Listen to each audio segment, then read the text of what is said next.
Hey, what's up, Jacob and Chip? Just wanted to do this breakdown here for you real quickly. Um, big thing that we still got to work on is being able to push out the back leg, and I'm going to have an example here of one of the kids we've been working with, and what he's doing compared to what Jake's doing here.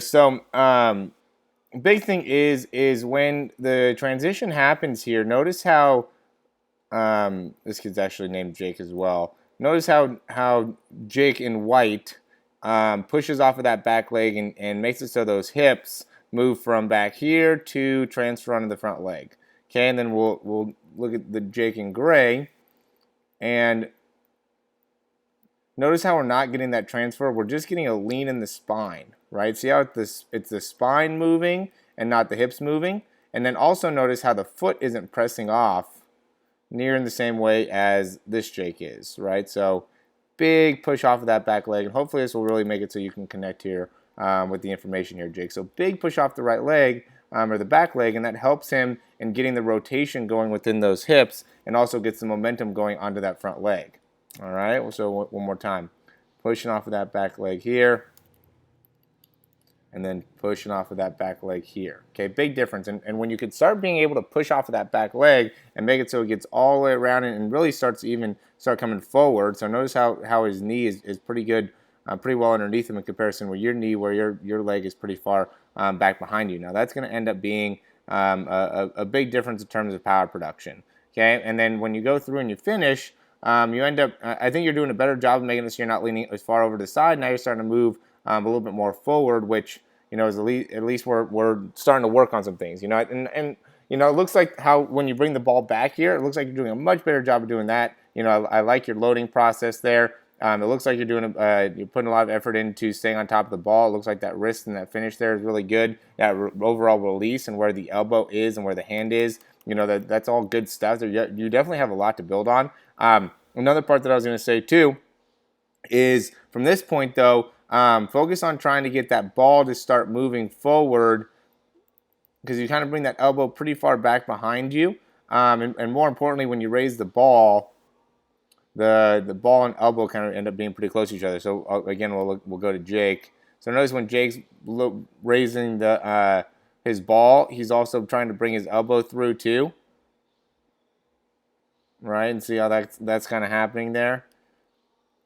For you, see how that elbow kind of gets stuck back behind you?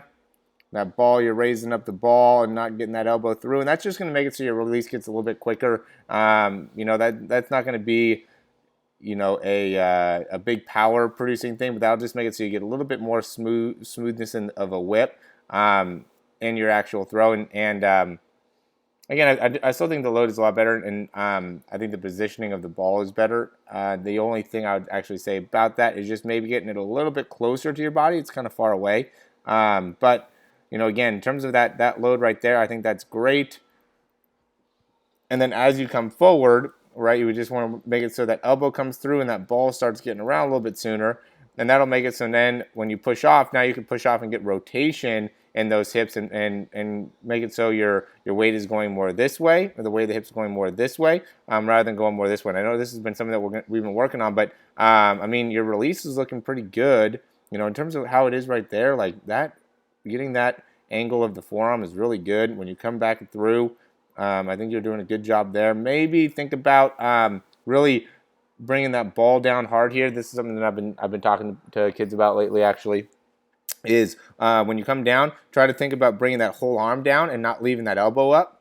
Okay, see how you leave that elbow up a little bit there? You can maybe think about whole arm comes down, not just the hand, not just the wrist flick, even though I do think you do have a nice little wrist flick going on, but that's something that I've been kind of noticing, is that there's people that are kind of leaving those elbows up. Yours isn't bad. I've seen a lot worse cases, but just a little something to add on there. Most importantly, though, here, Jake, is, you know, I watched this video with the other Jake and how he's pushing off his back leg to make it so he gets those hips going, because that's going to be such a crucial thing for you to work on in order to make it so you can get a little bit better here. And then focus on when you're during that kind of loading process, getting that elbow to come through instead of just lifting up the ball. Okay, and then when you're coming through, think about continual rotation of the hips and not leaning so far forward in the spine. And then if you want, last kind of thing to focus on is bringing that whole arm down rather than just leaving that elbow up. And I think if you work on all those things, you're going to be in a again overall good position. All right, let me know if you have any questions, and we'll talk soon.